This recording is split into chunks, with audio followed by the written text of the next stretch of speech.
અમારી લેડીઝને બી માર્યું સાહેબ બધીને. આમ પોલીસ અમને અમારે હથિયાર કાઢીને આ એટલી પોલીસ આ વેરાવળની જુલમ છે પોલીસનું. આ જો અમારી દરગાહ તોડી લાગી સાહેબ બધી. આ બધી અમને લાકડીઓ મારે સાહેબ બધી પોલીસ.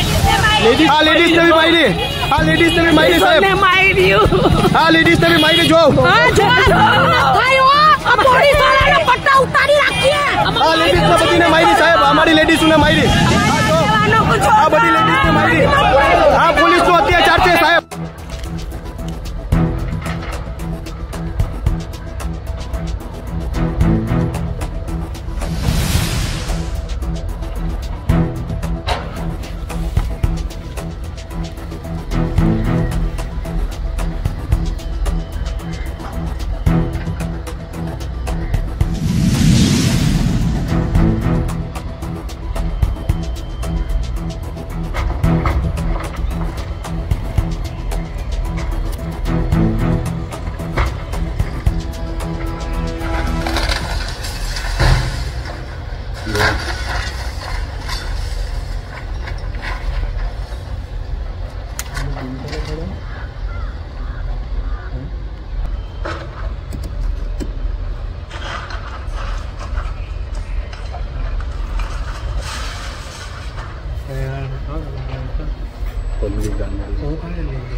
आगे वालों को बिठा दिए भाई.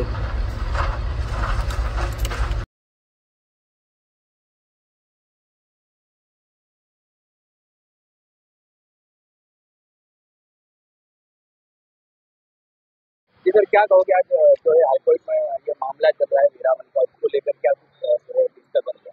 आज हाईकोर्ट में बहुत लंबी बहस हुई, दोनों पक्षों की बहस सुनी गई और दोनों पक्षों की काफ़ी लंबी बहस सुनने के बाद ऑनरेबल कोर्ट ने ये तय किया कि 3 तारीख को यानी जुमेरात के दिन वो ऑर्डर सुनाएंगे और वो जुमेरात के दिन ऑर्डर आएगा तो उससे ये पता लगेगा कि वो किसके पक्ष में आया है. हमें पूरी उम्मीद है कि हमारे साथ न्याय होगा.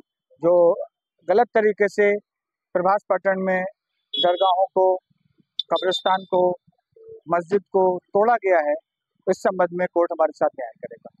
सर कुछ ये भी कहा गया कि जो है जल्दबाजी की कोई जरूरत नहीं है सरकार को भी ऐसा.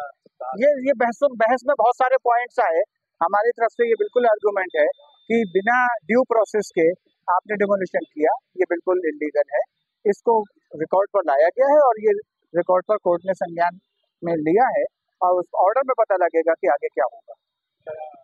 और जो है कुछ लोग जो है सुप्रीम कोर्ट में गए तो मामला यही है कि गलत है. वो कंटेम्प्ट पिटीशन में, सुप्रीम कोर्ट में जो पिटीशन हुए हैं वो कंटेम्प्ट में है. जो सुप्रीम कोर्ट ने ऑर्डर दिया था कि कोई डिमोलिशन नहीं किया जाना चाहिए, उस ऑर्डर के वायलेशन के खिलाफ 2 लोग सुप्रीम कोर्ट गए हैं, वो अलग है पिटीशन.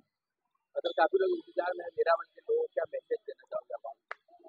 हमें उम्मीद है कोर्ट से, इस देश के संविधान से, इस कानून से उम्मीद है कि हमको न्याय मिलेगा और हमें अपने जगह, हमारे आस्था, अपने कब्रिस्तान हमको मिलेंगे. ट्रेन में आते हो जब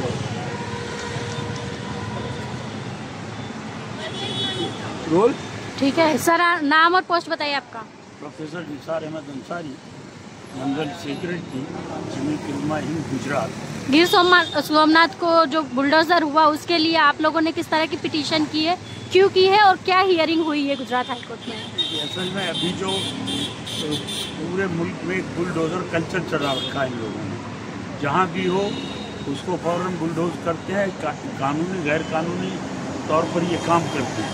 और यहाँ भी जैसे ही हमको पता चला, दिन रात में डिमोलिशन शुरू हुआ, बातें चल रही थी, तो रात को 12 बजे फ़ोन आया वहाँ से लोगों के. और हकीम साहब हमारे जो एडवोकेट हैं उनका भी फ़ोन आया. उनसे हमने कहा कि आप इसको जो भी आए उनसे लेकर पूरी ताकत के साथ इसको लड़ना है, क्योंकि जमीयत उलमा हिंद पूरे देश में बुलडोज़र के खिलाफ और हर जुल्म के खिलाफ लड़ाई लड़ रही है. यहाँ भी इसको हमको हर तरह से करना है. इंशाअल्लाह जो भी होगा वो पूरे ताकत के साथ इसको लड़ना है. सरकारी वकील ने कहा है कि सब डॉक्यूमेंट दिया है, सब कायदे में रहकर हुआ है डिमोलिशन, क्या कहेंगे? सरकारी वकील ने तो हमारे वकील की दलील पे ये एडमिट की कि हाँ पेपर सारे हैं, लेकिन कोई कार्रवाई इस कानूनी नहीं हुई है. और इस तरह के वो उनको बगैर किसी नोटिस के, या नोटिस दी तो कुछ घंटों की नोटिस दी और बाद में नोटिस कि हमने नोटिस दिया है, इस तरह की जाली नोटिस भी खड़ी करके बताने की कोशिश की। लेकिन हमारे एडवोकेट हकीम साहब और जो हमारे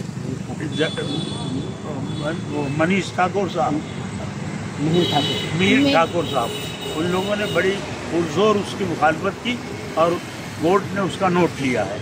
जी, उसमें मेंशन किया गया कि वक़्फ़ के पास नहीं है या वक़्फ़ से जवाब मांगा जाना चाहिए। ये कब्रिस्तान का जो है वो वहाँ का जो कमिटी है वो लोग वक्फ का है और वो उसको मैनेज करते थे, उसमें डायरेक्ट वक्फ बोर्ड का वो नहीं था।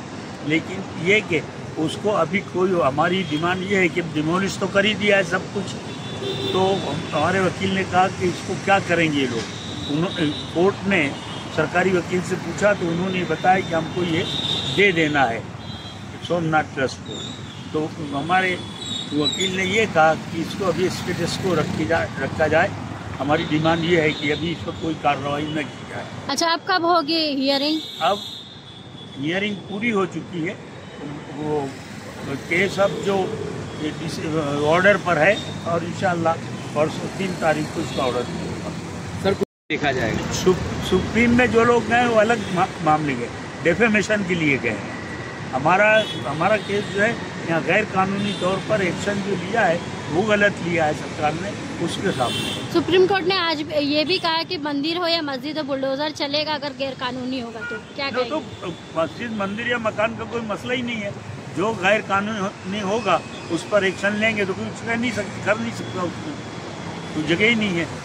तो ये लोग ये कह रहे हैं कि आपके पास डॉक्यूमेंट्स नहीं है, खासतौर से सोमनाथ वालों के पास ये जो जगह एक्वायर की गई उसके डॉक्यूमेंट्स नहीं है, इसकी वजह से ये मसला उठ रहा है। नहीं, उसके डॉक्यूमेंट्स तो तमाम है, ऐसा नहीं है, और पहले भी ये मसला उठा था, डॉक्यूमेंट सब हैं। उसके बावजूद भी एक जो हुक्मी जिसको हम कहते हैं वो है ये, और उसमें ज़बरदस्त मैं परेशान करने का मामला है। अगर यहाँ से इंसाफ नहीं मिला तो आप भी सुप्रीम कोर्ट जाएंगे? बेशक जाएंगे, सुप्रीम कोर्ट जाएंगे। अगर यहाँ हमको लगा कि हमें इंसाफ नहीं मिल रहा है तो हम आखिर तक, जहाँ तक मुमकिन होगा, इस लड़ाई को जरूर लड़ेंगे। अच्छा, कौन कौन पिटिशनर है इसमें?